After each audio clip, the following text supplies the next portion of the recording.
चला मित्रांनो, आता आपण आयोनायझेशन एन्थॅल्पी हा जो फोर्थ पॉइंट आहे ते पाहणार आहोत. याआधी आपण इलेक्ट्रॉनिक कॉन्फिगरेशन, ऑक्सिडेशन स्टेट आणि ॲटॉमिक आणि आयोनिक रेडिया पाहिलं होतं. आता आयोनायझेशन एन्थॅल्पी याच्या नावातच सर्व काही आहे. आयोनायझेशन एन्थॅल्पी, एन्थॅल्पी म्हणजे एनर्जी होत असते.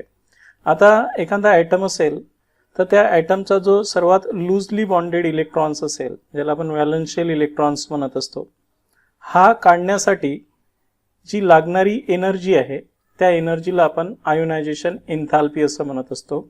आणि याला IE या ॲब्रिव्हिएशन वर्डनं आपण डिनोट करत असतो. बरोबर आहे. आयोनायझेशन एन्थॅल्पी म्हणजे जी एनर्जी रिक्वायर्ड असते, जी एनर्जी लागते कशासाठी, most loosely bonded electrons from isolated gaseous state atom. कारण सॉलिड स्टेटच्या ॲटममधून आपल्याला इलेक्ट्रॉन काढता येत नाही. लिक्विड स्टेटच्या मधून आपण ॲटममधून इलेक्ट्रॉन काढू शकत नाही. आपल्याला जर इलेक्ट्रॉन काढायचा असेल एखाद्या ॲटममधून तर त्याला आयसोलेटेड गॅसियस स्टेटमध्ये न्यावं लागते. म्हणजे गॅसियस स्टेट ॲटममधून आपण जो मोस्ट लूजली बॉन्डेड इलेक्ट्रॉन असतो ते काढण्यासाठी लागणारी एनर्जी म्हणजे त्याला आपण काय म्हणत असतो, आयोनायझेशन एनर्जी म्हणत असतो. समजलं, लक्षात आलं. आता ही जी आयोनायझेशन एनर्जी आहे, सपोज मी स्कॅन्डियम घेतला, पहिला मेंबर आहे जो 3D सिरीजचा मेंबर आहे. तर या स्कॅन्डियममध्ये 2 8 8 3 असं त्याचं इलेक्ट्रॉनिक कॉन्फिगरेशन आहे. तर या शेवटच्या ऑर्बिटलमधला एक इलेक्ट्रॉन्स आपल्याला काढायचा आहे. शेवटची ऑर्बिटल सर्वांना माहिती आहे, 3D1 आणि 4s2. तर या 4s2 मधला एक इलेक्ट्रॉन जर काढला आपण तर स्कॅन्डियम कशामध्ये कन्वर्ट होईल, स्कॅन्डियम पॉझिटिव्ह मध्ये, मोनोपॉझिटिव्ह प्लस 1 इलेक्ट्रॉन तो काय करल, रिमूव्ह करल. तर असं करण्यासाठी शेवटचा जो एक इलेक्ट्रॉन काढण्यासाठी लागणारी एनर्जी आहे तिला आपण म्हणत असतो ionization enthalpy, first ionization enthalpy. Next, जर आपण या स्कॅन्डियम मोनोपॉझिटिव्ह मधून पुन्हा मला एक इलेक्ट्रॉन जर काढायचा असेल, आहे की नाही, एक इलेक्ट्रॉन जर काढला तर काय होईल, स्कॅन्डियम डायपॉझिटिव्ह तयार होईल प्लस एक इलेक्ट्रॉन पुन्हा निघाल. आणि ही जी अमाऊंट ऑफ एनर्जी लागल तर याला म्हणणार आहोत आपण सेकंड आयोनायझेशन एन्थॅल्पी. बरोबर आहे. म्हणजेच आपला दोन्ही S मधले इलेक्ट्रॉन्स निघून जाईल. त्यानंतर जे तिसरा जर इलेक्ट्रॉन काढायचा असेल डायपॉझिटिव्ह आयन्स मधून तर त्याच्यापेक्षा जास्त एनर्जी लागेल आपल्याला, आयोनायझेशन एनर्जी. स्कॅन्डियम ट्रायपॉझिटिव्ह मध्ये त्याचं कन्व्हर्शन होईल आणि एक इलेक्ट्रॉन वापस तो रिमूव्ह करल. आणि ही जी एनर्जी आहे याला म्हणणार आहोत आपण थर्ड आयोनायझेशन एन्थॅल्पी म्हणणार आहोत. नॅचरल गोष्ट आहे की जेव्हा आपण स्कॅन्डियम न्यूट्रल स्टेटमध्ये होता तर त्यापाशी प्रोटॉनची संख्या होती 21 आणि इलेक्ट्रॉनची संख्या ही किती होती, इलेक्ट्रॉनची संख्या ही 21 होती. 21 प्रोटॉन 21 इलेक्ट्रॉन्सला ओढत होते. जेव्हा स्कॅन्डियम मोनोपॉझिटिव्ह होता तर प्रोटॉनची संख्या 21च आहे पण इलेक्ट्रॉनची संख्या किती झाली, 20 झाली. तर 20 इलेक्ट्रॉन्सला 21 प्रोटॉन्स ओढून राहिलेत. आता स्कॅन्डियम डायपॉझिटिव्ह जर घेतला तर इथेही 21 प्रोटॉन आहेच न्यूक्लियसमध्ये, जे आता 19 इलेक्ट्रॉन्सले काय करणार आहे, ओढणार आहे. म्हणजे आपल्याला सरळ सरळ म्हणायचं आहे की जे इफेक्टिव्ह न्यूक्लिअर चार्ज आहे की नाही, जसंही ऑक्सिडेशन स्टेट वाढते तसाच इफेक्टिव्ह न्यूक्लिअर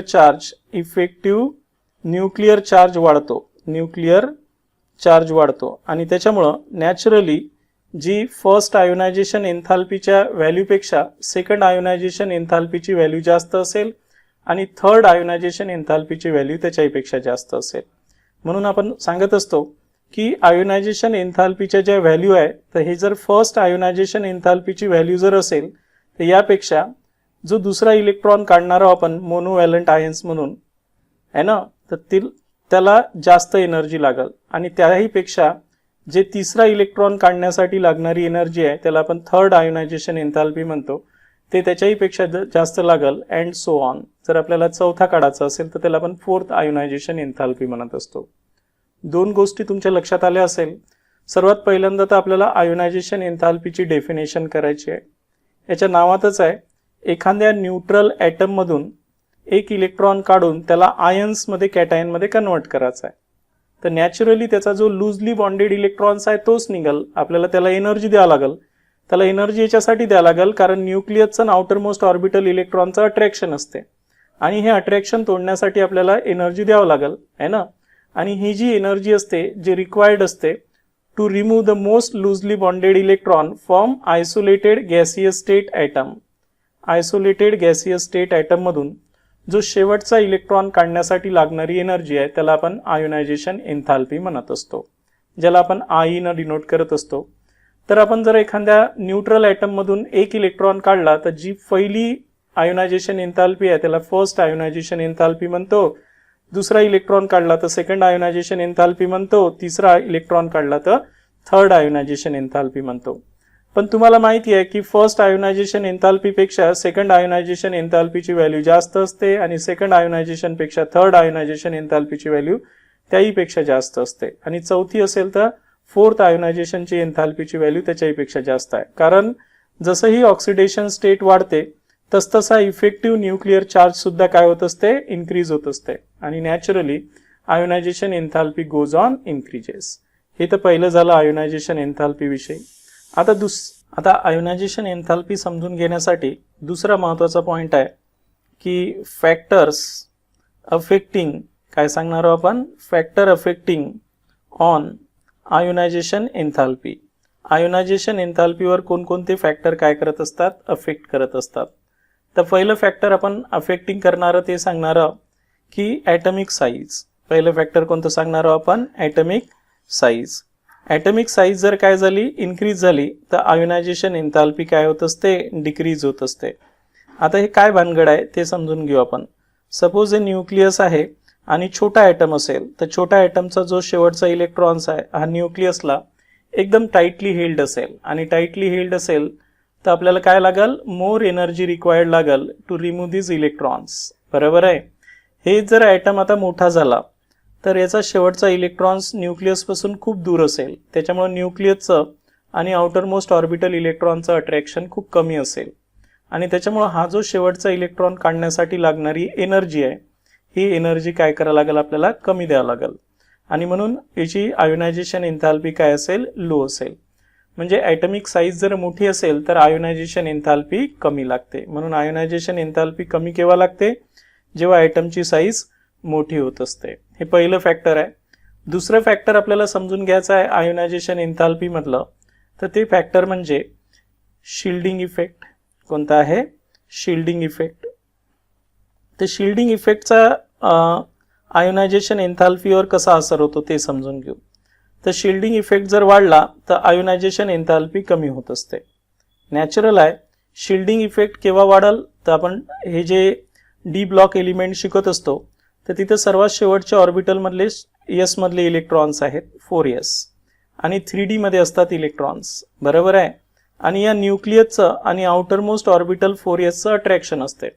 पण जसजसे 3D मधले इलेक्ट्रॉन्स काय होत जातील, इन्क्रीज होत जातील. बरोबर आहे. तर यांचा शिल्डिंग इफेक्ट सुद्धा काय होत जाईल, इन्क्रीज होत जाईल. म्हणजे या आउटर मोस्ट ऑर्बिटल इलेक्ट्रॉनचं आणि न्यूक्लियसचं अट्रॅक्शन हे कमी करल आणि त्यामुळं ॲटमची साईज इन्क्रीज होईल आणि ॲटमची साईज जर इन्क्रीज झाली तर आयोनायझेशन एन्थाल्पी डिक्रीज होत असते. त्यामुळे नॅचरलच आहे की शिल्डिंग इफेक्ट जर वाढला तर आयोनायझेशन एन्थाल्पी डिक्रीज होत असते. हे तिसरं फॅक्टर आपल्याला समजून घ्यायचं आहे आयोनायझेशन एन्थाल्पीवर अफेक्ट करणारं. ते आहे आता स्टेबल इलेक्ट्रॉनिक कॉन्फिगरेशन्स. कोणतं आहे, stable electronic configurations. Stable electronic configuration जर असेल तर नॅचरली म्हणजेच डी ऑर्बिटलमध्ये जर D5 असेल किंवा 3D10 असेल, आहे की नाही, तर 5 जर असेल तर आपण काय म्हणतो त्याला, completely half field stable electronic configuration म्हणत असतो. Half field stable electronic configuration असं म्हणत असतो. आणि ज्यावेळेस डी मध्ये 10 इलेक्ट्रॉन असेल तर त्याला म्हणणार आहोत आपण कम्प्लिटली फील्ड, काय म्हणणार आहोत, completely field stable electronic configuration म्हणणार आहोत. तर या स्टेबल इलेक्ट्रॉनिक कॉन्फिगरेशन मधला इलेक्ट्रॉन काढण्यासाठी एनर्जी खूप जास्त लागते आणि म्हणून ज्यांचं स्टेबल इलेक्ट्रॉनिक कॉन्फिगरेशन असते त्याची आयोनायझेशन एन्थाल्पी ही खूप हाय असते. याची हाय व्हॅल्यू असते आयोनायझेशन एन्थाल्पीची. ठीक आहे. तर अशा प्रकारे हे 3 महत्त्वाचे फॅक्टर आपल्या डोळ्यासमोर ठेवायचे आणि आयोनायझेशन एन्थाल्पी विषयी एक्सप्लेनेशन द्यायचं आहे आपल्याला. बघा आता आपण जेव्हा डी ब्लॉक एलिमेंट शिकून राहिलेलो आहोत तर या डी ब्लॉक एलिमेंटमध्ये तर सर्वात पहिल्यांदा आपण पिरियड्सवर फोकस करणार आहोत. बरोबर आहे. तर तुम्ही पिरियडचा विचार केला तर 3D सिरीज आहे एक, 4D सिरीज आहे आणि 5D सिरीज, या 3 सिरीजवर आपण हा जो पार्ट आहे तो समजून घेऊन राहिलो आहे. म्हणजेच आयोनायझेशन एन्थाल्पी हे 3D 4D आणि 5D सिरीजमध्ये पिरियडमध्ये कशी व्हेरी होत असते.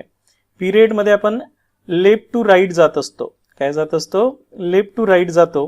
तर ॲटमची साईज काय होत असते? डिक्रीज होत असते. सर्वांना माहिती आहे की atomic size goes on decreases. ॲटमची साईज काय होते? डिक्रीज होत असते. आणि ॲटमची साईज जर डिक्रीज झाली तर आयोनायझेशन एन्थाल्पी इन्क्रीज. त्याच्यामुळे 3D सिरीजमध्ये जर विचार केला तर आयोनायझेशन एन्थाल्पी इन्क्रीजच होणार आहे. काय होणार आहे? इन्क्रीज. 4D सिरीजमध्ये लेफ्ट टू राईट गेले तर आयोनायझेशन एन्थाल्पी तुमची इन्क्रीजच होणार आहे. आणि 5D सिरीजमध्येही गेले तर ionization enthalpy naturally left to right इन्क्रीजच होईल, कारण atomic size goes on decreases. Clear आहे? But this increasing ionization energy is not regular. हे नॉट रेग्युलर डिक्रीज भेटणार नाही तुम्हाला. कुठंच मधात कोणाची कमी झालेली दिसल, कोणाची जास्त झालेली दिसल. कारण तुम्हाला माहिती आहे की ॲटमिक साईजचाही सुद्धा जेव्हा आपण अभ्यास केला तर त्याचाही रेग्युलर ट्रेंड नाही आहे. तुम्हाला माहिती आहे की 3D सिरीजमध्ये स्कॅन्डियम पासून तर क्रोमियम पर्यंत ॲटमिक साईज डिक्रीज होते. पुन्हा मॅग्नीज पासून तर निकेल पर्यंत ही साईज कॉन्स्टंट होऊन जाते, आहे की नाही? इथे कॉन्स्टंट होऊन जाते आणि फायनली सुरुवातीला डिक्रीज होते 4 एलिमेंट्समध्ये आणि नंतर कॉन्स्टंट होते आणि फायनली कॉपर टू झिंक हे जे 2 एलिमेंट आहे इथे काय होते? हे इन्क्रीज होत असते ॲटमिक साईज. तर यामुळं नॅचरली ॲटमिक साईजमध्येच व्हेरिएशन येते. त्याच्यामुळे आयोनायझेशन एन्थाल्पी हे इन्क्रीज होते, पण याचा इन्क्रीज होण्याचा जो ट्रेंड असतो तो रेग्युलर ट्रेंड नसतो. ठीक आहे? म्हणून हे एक सर्वात महत्त्वाची फॅक्टर समजून घ्यायचं आहे तुम्हाला. आता इथे कारण असं आहे की पिरियड्समध्ये 2 फॅक्टर अफेक्ट होत असतात. बरोबर आहे? जसंही आपण scandium, titanium, vanadium, chromium, manganese, iron, cobalt, nickel, copper आणि झिंक या एलिमेंटकडे जाऊ, तसंही ॲटमिक साईज आपल्याला माहिती आहे की डिक्रीज होत असते. आयोनायझेशन एन्थाल्पी इन्क्रीज होत असते. तर इथे सर्वात पहिला महत्त्वाचा आहे की जो तुमचा इफेक्टिव्ह न्यूक्लिअर चार्ज आहे, जो आउटरमोस्ट ऑर्बिट 4s ऑर्बिटल इलेक्ट्रॉन्सवर काय होणार आहे? ऑपरेट होणार आहे. तर नॅचरली न्यूक्लिअर चार्ज काय होत जाते? वाढत जात असते. न्यूक्लिअर चार्ज काय होते? इन्क्रीज होत असते. आणि न्यूक्लिअर चार्ज जर काय झाला? इन्क्रीज झाला तर नॅचरली आयोनायझेशन एन्थाल्पी सुद्धा काय होत जाईल? इन्क्रीज होत जाईल. त्याच्यामुळं तुमचा left to right ionization enthalpy increase होईल. पण तुम्हाला मी सांगितलं की त्यासोबतच हे जे 3D ऑर्बिटल मधले इलेक्ट्रॉन्स आहेत, आहे की नाही, हे 3D ऑर्बिटल मधले इलेक्ट्रॉन्स काय करतात? शिल्डिंग इफेक्ट ऑपरेट करतात. काय करतात? शिल्डिंग इफेक्ट ऑपरेट करत असतात. आणि म्हणून हे दोन्ही इफेक्ट एकमेकांना काय? अपोज करणारे आहे आयोनायझेशन एन्थाल्पीला. एक वाढवणार आहे आणि एक कमी करणार आहे. तर नॅचरली इकडे डी ऑर्बिटलची संख्या जास्त होत असते. डी ऑर्बिटलचे इलेक्ट्रॉन जे आहेत ते इकडे इन्क्रीज होत असतात राईट साईडला, आणि त्यामुळं शिल्डिंग इफेक्ट वाढत जाईल. आणि त्यामुळं इफेक्टिव्ह न्यूक्लिअर चार्जही वाढून राहिला आणि शिल्डिंग इफेक्टही वाढून राहिला. पण शिल्डिंग इफेक्ट वाढल्यामुळं आयोनायझेशन एन्थाल्पी कमी होते आणि न्यूक्लिअर चार्ज वाढल्यानं आयोनायझेशन एन्थाल्पी इन्क्रीज होत असते. त्याच्यामुळे हा रेग्युलर ट्रेंड तुम्हाला भेटणार नाही. हे 2 महत्त्वाच्या गोष्टी इथे आपल्याला डी ब्लॉकमध्ये समजून घ्यावं लागते. आता सर्वात महत्त्वाची गोष्ट आहे की पिरियड झाल्यानंतर आपल्याला ग्रुपवरही फोकस करायचा आहे की आपण जेव्हा डी ब्लॉक एलिमेंट शिकतो तर यांच्या ग्रुपमध्येही आयोनायझेशन एन्थाल्पीच्या व्हॅल्यूमध्ये कसा ट्रेंड येत असतो. तर ग्रुपमध्ये 3D सिरीज आहे, 4D सिरीज आहे आणि 5D सिरीज आहे. आता सर्वांना माहिती आहे की ग्रुपमध्ये आपण टॉप टू बॉटम येत असतो. तर आता या टॉप टू बॉटम मध्ये आल्यावर तर आयोनायझेशन एन्थाल्पी काय व्हायला पाहिजे? डिक्रीज व्हायला पाहिजे, कारण ॲटमची साईज इन्क्रीज होत असते. Atomic size goes on increases. Atomic size जर इन्क्रीज झाली तर ionization enthalpy goes on decreases. असं व्हायला पाहिजे. म्हणजे 3D सिरीजची आयोनायझेशन एन्थाल्पी सर्वात जास्त असायला पाहिजे. 4D पेक्षा आणि 4D पेक्षा 5D ची सर्वात जास्त असायला पाहिजे. पण असं होत नाही. सर्वात जास्त आयोनायझेशन एन्थाल्पी तुमची 5D ची असते, त्याच्यानंतर 3D आणि त्याच्यानंतर 4D ची आयोनायझेशन एन्थाल्पी येते. तर असं का होते? ते सर्वात महत्त्वाचं आहे की 5D ची सर्वात कमी असायला पाहिजे होती, पण 5D मध्ये एक लॅन्थेनॉइड कॉन्ट्रॅक्शन नावाचा कन्सेप्ट घडतो. आता हा लॅन्थेनॉइड कॉन्ट्रॅक्शन म्हणजे काय तेही सांगतो थोडक्यात. बघा, जेव्हा 5D ऑर्बिटल इलेक्ट्रॉनचा आपण समजून घेऊ, तर 5D मध्ये इलेक्ट्रॉनिक कॉन्फिगरेशन्स करत असताना झेनॉन 4f असते 14, हे खूप महत्वाचं आहे. 5D 1 to 10 आणि 6s 2. तर हे जे 6s मधले इलेक्ट्रॉन्स हा न्यूक्लियस ओढणार आहे, बरोबर आहे आपल्याकडं. तर याला हे अपोज करणारे कोण आहे? 4f मधले आणि 5D मधले इलेक्ट्रॉन शिल्डिंग इफेक्ट करतात. पण 4f ऑर्बिटलचा जो शिल्डिंग इफेक्ट आहे हे खूप महत्वाचा आहे. शिल्डिंग इफेक्ट हे एकदम पुअर शिल्डिंग इफेक्ट आहे. काय? पुअर शिल्डिंग इफेक्ट आहे. ते शिल्डच करत नाही because of their diffuse shape. यांचा शेप कसा असतो? डिफ्यूज शेप असतो एफ ऑर्बिटलचा. त्याच्यामुळे त्याचा शिल्डिंग इफेक्ट एकदम निग्लिजिबल असतो, पुअर असतो. आणि त्याच्यामुळं नॅचरली हे जे न्यूक्लियस आहे, हा न्यूक्लियस या आउटर मोस्ट ऑर्बिटल इलेक्ट्रॉन्सला टाइटली हेल्ड करेल आणि ॲटमची साईज डिक्रीज होत असते. इतकी डिक्रीज होते की 4D आणि 5D सिरीज मधल्या ॲटमची साईज ऑलमोस्ट सेम होत असते. ऑलमोस्ट सेम होत असते. ज्याला आपण ज्या दोन एलिमेंट्सला आपण एकमेकांचे काय म्हणत असतो? केमिकल ट्विन्स म्हणत असतो. काय म्हणत असतो? Chemical twins. आता तुम्ही म्हणसाल ॲटॉमिक साईज सारखी आहे, तर मग आयोनायझेशन एन्थाल्पी का सारखी नाही?